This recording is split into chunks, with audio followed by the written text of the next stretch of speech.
ये लीजिए बहन जी, हम काली मंदिर से बहू के लिए ये धागा बनवा कर लाए हैं। हल्दी मेहंदी की रस्म के बाद आप उसे ये पहना देना।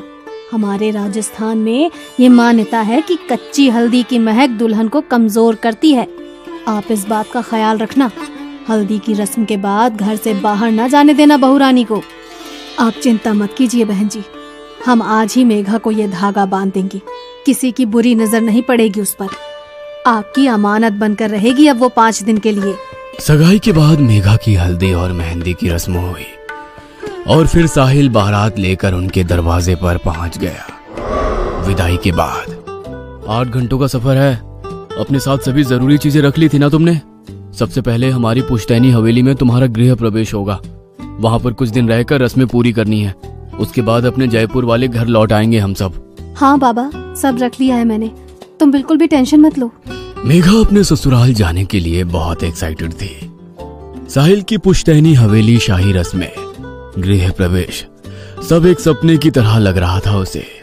लंबा सफर करके वो अपने गांव पहुंच चुके थे। वाओ, कितना सुंदर है ये सब। यहाँ तो सब हवेलियाँ ही नजर आ रही हैं। रुको रुको प्लीज, मेरी पिक्चर्स लो ना उसके साथ। मेघा ने गाड़ी रुकवाई और दौड़ते हुए एक सुनसान सी हवेली का दरवाजा खोलकर उसके अंदर दाखिल हो गई। मेघा के उस सुनसान हवेली के आंगन में पैर रखते ही पीपल के पेड़ पर बैठे सैकड़ों चमगादड़ एक साथ आसमान की ओर उड़ गए और बाहर आंगन में लगा झूला एकाएक खुद से ही हिलना शुरू हो गया। क्या करती हो तुम? ऐसे कहीं भी नहीं चले जाते हैं। भूलो मत, तुम नई दुल्हन हो और ये हवेली नहीं खंडहर है। कोई नहीं रहता यहाँ। आगे से यहाँ आना नहीं इधर। अभी चलो। क्या हुआ? भूत देख लिया क्या तुमने? ऐसे क्यों रिएक्ट कर रहे हो? अरे बाबा, बस एक फोटो ही तो क्लिक करवाना चाह रही थी मैं। प्लीज लो ना। मेघा को जिद पर अड़ा देखकर साहिल कैमरे से उसकी एक फोटो क्लिक कर देता है और उसे लेकर गाड़ी में बैठ जाता है और गाड़ी उसकी हवेली की ओर चल पड़ती है। राशि, जल्दी से फूलों के थाल, आरती और कलश लेकर आओ, बहू रानी आ गई हैं। साहिल की माँ मालिनी बहू मेघा का जोरदार स्वागत करती है और उसे कलश पैरों से नीचे गिराकर घर में प्रवेश करने को कहती है। मासा की बात सुनकर मेघा कलश को एक टक घोरने लगती है और फिर अपने बाएं पैर से कलश को उल्टी दिशा में गिराती है, जिससे चावल घर से बाहर की ओर बिखर जाते हैं। ये क्या मूर्खता है बहू, अपशगुन कर दिया तुमने। बहू लक्ष्मी होती है और चावल सौभाग्य का प्रतीक माना जाता है। इसीलिए कलश को दाएं पैर से अंदर की ओर गिराते हैं ताकि लक्ष्मी घर में सौभाग्य लेकर प्रवेश करे। और तुमने घर की सुख समृद्धि को बाहर का रास्ता दिखा दिया। ऐसे उल्टी दिशा में कलश कौन गिराता है? अब मासा, जाने दो ना, गलती से हो गया इससे। ऐसी गलती कोई जानबूझकर थोड़ी करेगी। ये लंबा सफर करके थक गई है, इसे आदत नहीं है ना लंबे सफर की। साहिल के बचाव करने पर मासा चुप हो गई थी, लेकिन साहिल के साथ कमरे में अंदर जाते समय मेघा का मालिनी को देखकर मुस्कुराना उसे बहुत अखर गया था। जिस तरह से मुझे टेढ़ी नजरों से देखते हुए ये लड़की मुस्कुराते हुए अपने कमरे में गई है, इसे देखकर साफ पता चलता है इसने वो कलश गलती से नहीं बल्कि जानबूझकर ऐसे गिराया है। लेकिन बहू ऐसा क्यों करेगी? रह रहकर मालिनी के मन में बार बार बहू मेघा की वो रहस्यमयी सी हंसी और कलश का गिराना घूम रहा था। अगले दिन सुबह, साहिल, तुम जाकर पंडित जी को लेकर आओ, कुछ रस्में करानी है और बहू को कहना जल्दी से तैयार हो जाए। साहिल मेघा को तैयार होने के लिए कहकर पंडित जी को बुलाने चला जाता है। अरे मैंने साहिल से कहा था कि बहू को जल्दी तैयार होने को कहो, और यहाँ 2 घंटे बीतने जा रहे हैं लेकिन बहू अभी तक कमरे से बाहर नहीं आई। मालिनी बहू के कमरे के दरवाजे पर पहुंचकर ठिठक जाती है। अंदर से मेघा के खिलखिलाने की आवाज सुनाई दे रही थी। देखो, कोई आ जाएगा, अभी तुम जाओ। यहाँ हर समय कोई ना कोई मुझ पर नजर रखे रखता है। वैसे भी वो बुढ़िया बहुत घूरती है मुझे। ये साहिल तो घर से बाहर गया हुआ है, बहू बात किसके साथ कर रही है? मालिनी को कुछ समझ में नहीं आ रहा था। बिना कुछ सोचे वो दरवाजा खोलकर कमरे के अंदर दाखिल हो जाती है। अंदर कमरे में कोई नजर नहीं आ रहा था। पूरा कमरा खाली पड़ा हुआ था। अभी तो मुझे बातें करने की आवाज आ रही थी, इतनी जल्दी कहाँ गायब हो गई? मालिनी सोच ही रही थी कि तभी बाथरूम का दरवाजा खोलता है और मेघा अपनी साड़ी सही करती हुई बाहर आती है। अच्छा, तो अब ये दिखाने की कोशिश कर रही है कि ये बाथरूम में थी, लेकिन शायद उसे पता नहीं मैंने सब सुन लिया है। इससे सीधे सीधे पूछने का मतलब है ये साफ मना कर देगी। मुझे इस पर नजर रखनी होगी। मालिनी को बहू मेघा पर शक हो गया था और अब वो सारी बातें खुलकर जानना चाहती थी। कुछ ही देर में रस्में शुरू हो गई और सभी गृह प्रवेश की रस्मों में व्यस्त हो गए। अगले दिन, मेघा, ये कैसी महक है हमारे कमरे में? मुझे तो सांस लेने में भी मुश्किल हो रही है। सर भारी हो रहा है, लगता है अभी उल्टी हो जाएगी। अच्छा, मुझे तो ऐसा कुछ भी महसूस नहीं हो रहा। साहिल ने देखा कि मेघा के हाव भाव कुछ बदले बदले से नजर आ रहे हैं। वो बात कहते हुए एक बार भी साहिल को आंखों से नहीं देख रही थी। उसके चेहरे पर एक अजीब सी मुस्कान थी और वो लगातार अपनी लटों को उंगली में फंसाकर खुद में खोए हुए गुनगुना रही थी। मेघा, मेघा, कहाँ खोई हुई हो? साहिल के जोर से पुकारने पर मानो मेघा होश में आ गई थी। अब कुछ हुआ क्या अभी? साहिल को मेघा कुछ असामान्य लग रही थी, लेकिन अभी उसने उससे कुछ नहीं कहा। कुछ नहीं, एक कप चाय बना दोगी प्लीज? सर दुख रहा है। मेघा रसोई में जाती है और रसोई में खड़े साहिल के बड़े भाई को अपनी लाल लाल आंखों से अजीब तरह से देखने लगती है। क्या बात है मेघा, तुम ठीक हो? मेघा धीमे कदम बढ़ाते हुए विनय के नजदीक पहुंच जाती है, जिससे विनय बहुत अनकंफर्टेबल फील कर रहा था। ये लो, कुलदेवी का प्रसाद है, मैं वही देने के लिए यहाँ आया था। विनय प्रसाद जैसे ही मेघा के हाथ से छुआता है, वह एक दोहरी सी आवाज में चीखकर वहां से भाग जाती है। इससे पहले कि विनय कुछ समझ पाता, उसने देखा सामने से मेघा रसोई में आ रही है, लेकिन इस बार जेठ को रसोई में देख उसने पल्लू से सर ढक लिया था। माँ, आपको ये लड़की कुछ अजीब नहीं लगती? कभी पल्लू ठीक करती है, कभी आकर चिपकने लगती है, पता नहीं कैसे संस्कार है इसके। विनय अपनी माँ को रसोई में हुई घटना बताने लगता है। अरे एक नंबर की चरित्रहीन लड़की पल्ले पड़ गई हमारे। छी, तुझे आकर छूने की कोशिश कर रही थी।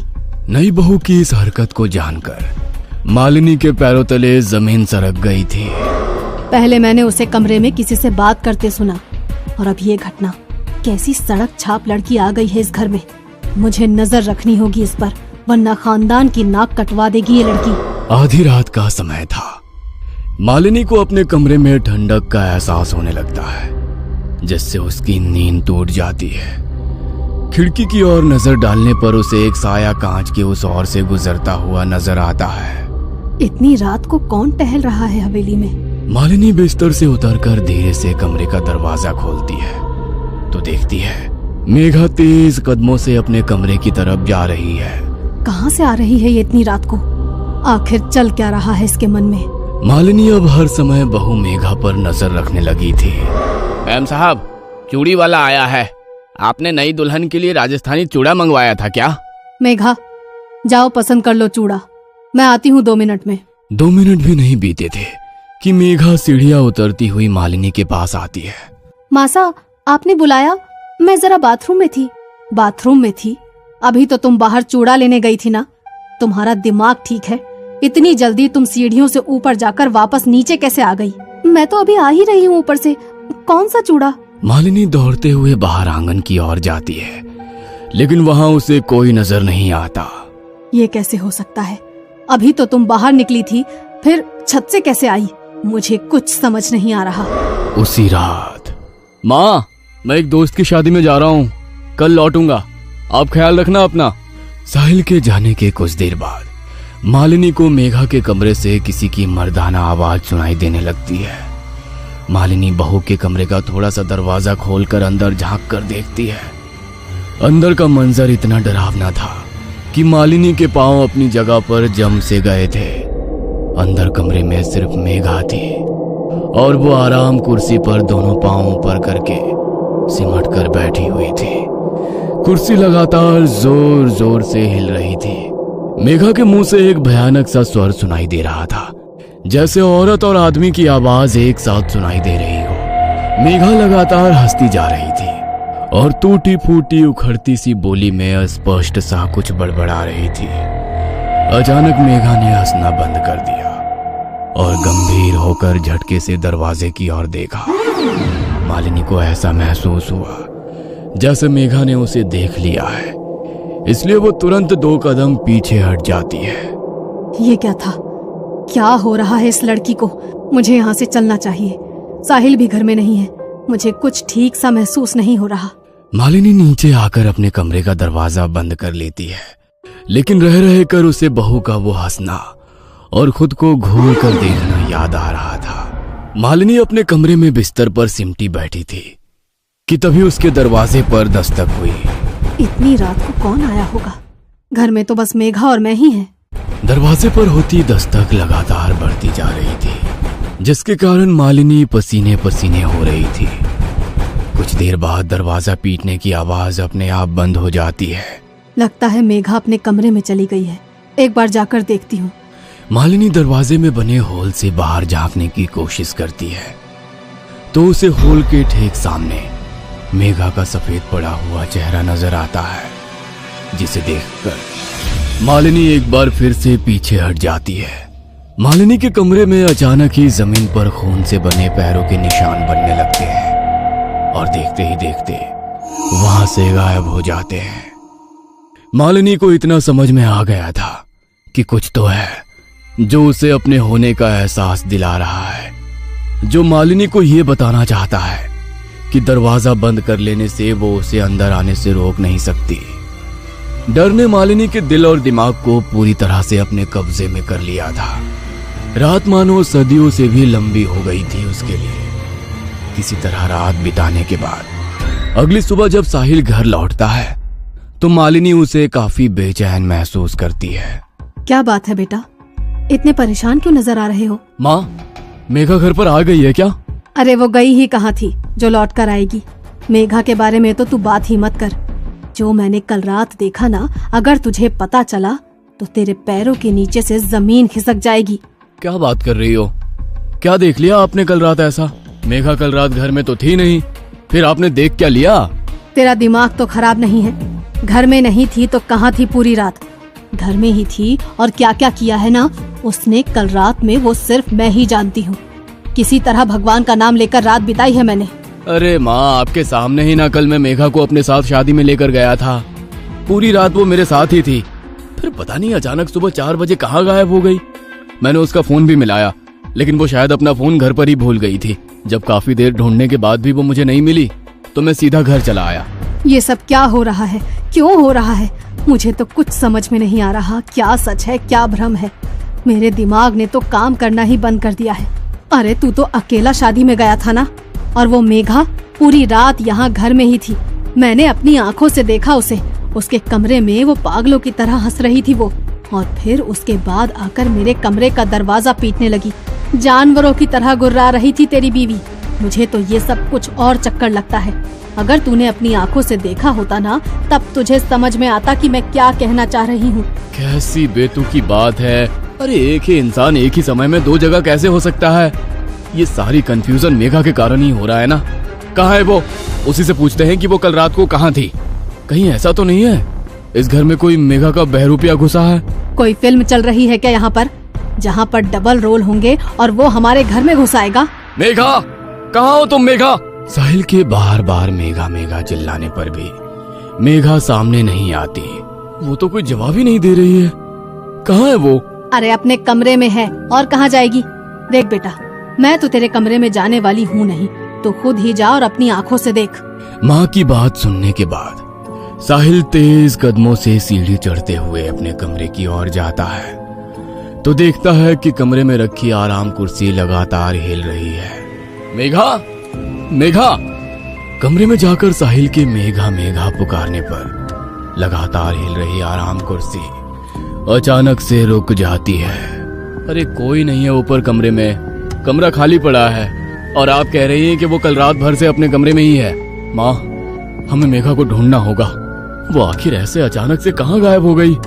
मुझे कुछ भी समझ में नहीं आ रहा। कहाँ ढूंढूं, कहाँ जाऊं? अरे क्या जरूरत है अपशगुनी लड़की को ढूंढने की? मुझे तो लगता है वो इंसान नहीं, कोई चुड़ैल है।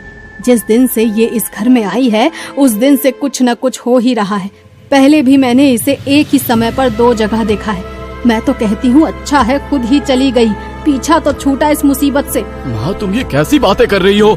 मेघा मेरी पत्नी है और मैं उसे बहुत अच्छे से जानता हूँ, वो कोई चुड़ैल नहीं है।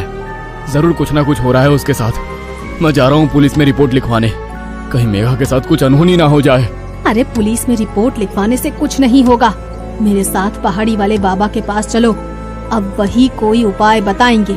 मुझे तो ये कुछ और ही चक्कर लग रहा है। मालिनी और साहिल पहाड़ी वाले बाबा के पास जाते हैं और उन्हें सारी समस्या सुनाते हैं। बाबा आंख बंद करके कुछ देर साधना में लीन हो जाते हैं। कुछ देर बाद, तुम्हारी बहू के पास समय बहुत कम है। कल अमावस्या की रात है। अमावस की रात काली शक्तियों की ताकत सबसे ज्यादा होती है, और तेरी बहू जिस शक्ति के प्रभाव में है ना, वो तो वैसे भी बहुत ताकतवर है। लेकिन बाबा मेरी पत्नी तो लापता है, उसका तो कहीं पता ही नहीं चल रहा है। मैं करूं तो क्या करूं? ठीक है, चलो मेरे साथ। साहिल और मालिनी के साथ बाबा उनकी हवेली पर पहुंचते हैं और हवेली के अंदर आने के बाद कुछ देर तक वहां बैठकर मंत्र साधना करते हैं। तुम्हारी पत्नी यहाँ कहीं आस पास नहीं है, लेकिन कहाँ है यह जानने के लिए मुझे अपनी तंत्र शक्ति का प्रयोग करना होगा।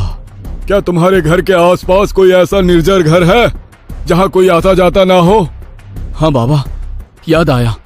शादी के बाद जब मैं पहली बार मेघा को लेकर हवेली आ रहा था तो रास्ते में चौसर वाली हवेली पड़ी थी। मेरे मना करने के बाद भी मेघा ने हवेली के अंदर कदम रखा और एक फोटो खिंचवाई थी। मैं अभी आपको वो फोटो दिखाता हूँ।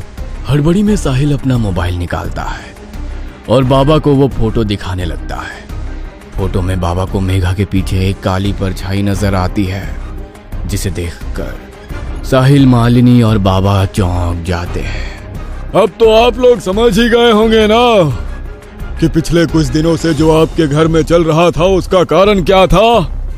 कहाँ है वो हवेली? मुझे वहां लेकर चलिए, शायद आपके सारे प्रश्नों के उत्तर वहीं मिलेंगे। साहिल और मालिनी बाबा को उनके घर से कुछ कदमों की दूरी पर बने चौसर वाली हवेली में ले जाते हैं। पूरे गांव में ऐसी अफवाह थी कि हवेली में कुछ तो ऐसा है जिसके कारण वहां हर समय मनहूसियत पसरी रहती है। हवेली में रहने वाला परिवार बरसों पहले हवेली को वीरान छोड़कर यहां से पलायन कर गया था। बाबा, साहिल और मालिनी हवेली में पहुंचते हैं तो देखते हैं कि मेघा चौसर वाली हवेली में लगे झूले पर झूल रही है और लगातार हंसती ही जा रही है। जैसा मैंने सोचा था, इसका मतलब मेरा अंदाजा बिल्कुल सही था। आप लोग पीछे हट जाइए, मुझे पता है कि मुझे क्या करना है। बाबा नमो नारायण भगवते वासुदेवाय कहते हुए हवेली का दरवाजा खोलकर धीरे धीरे मेघा की ओर बढ़ने लगते हैं। साथ में लाए हुए सिंदूर से वो झूला झूल रही मेघा के चारों ओर एक घेरा बनाते हैं और फिर मंत्र पढ़ते हुए लगातार पानी की छींटें उसकी ओर मारने लगते हैं। बाबा के लगातार मंत्र पढ़ते जाने के कारण मेघा जमीन में बैठकर जोर जोर से चिल्ला रही थी। ये क्या हो रहा है मेरी मेघा को? बाबा, वो ठीक तो हो जाएगी ना? मुझे लग रहा है उसे बहुत तकलीफ हो रही है। बाबा इशारे से साहिल को पीछे रहने के लिए कहते हैं और लगातार मंत्रों का जाप करते रहते हैं। कुछ देर के बाद मेघा निहाल होकर जमीन में गिर गई थी। बाबा इशारे से साहिल को मेघा को उठाने के लिए कहते हैं। साहिल गोद में उठाकर मेघा को हवेली से बाहर निकल आता है। मेघा के हवेली से बाहर आते ही बाबा हवेली के दरवाजे पर मंत्र पढ़ते हुए एक नक्शा सूत्र बांध देते हैं और एक धागा मेघा के गले में भी पहना देते हैं। आपकी पत्नी अब खतरे से बाहर है, लेकिन ध्यान रहे, मेघा तो क्या, गांव की कोई भी महिला इस हवेली के आसपास ना आने पाए। जानना नहीं चाहोगे कि आखिर तुम्हारी पत्नी के साथ क्या हुआ था? इस हवेली में एक शक्तिशाली जिन्न का साया है। आपका समय अच्छा था जो सही समय पर मैं आपको मिल गया, वरना बहुत बड़ा अनर्थ हो जाता। इतने दिनों से जो आप लोगों को भ्रमित करके भटक रहा था वो एक जिन्न था। जो आपकी बहू को अपने साथ ले जाना चाहता था। आप शायद जानते नहीं, जिन्न बहुत शक्तिशाली होते हैं। एक बार किसी के पीछे पड़ जाए तो फिर आसानी से उसका पीछा नहीं छोड़ते। साहिल मेघा को लेकर अपने घर लौट आया था और इधर चौसर वाली हवेली में लगा झूला एक बार फिर से हिलने लगा था। ये कहानी आपको अच्छी लगी हो तो हमें सब्सक्राइब करें, हमारा इंस्टाग्राम और फेसबुक पेज जरूर फॉलो करें। और हाँ दोस्तों, सब्सक्राइब करना भूलना मत।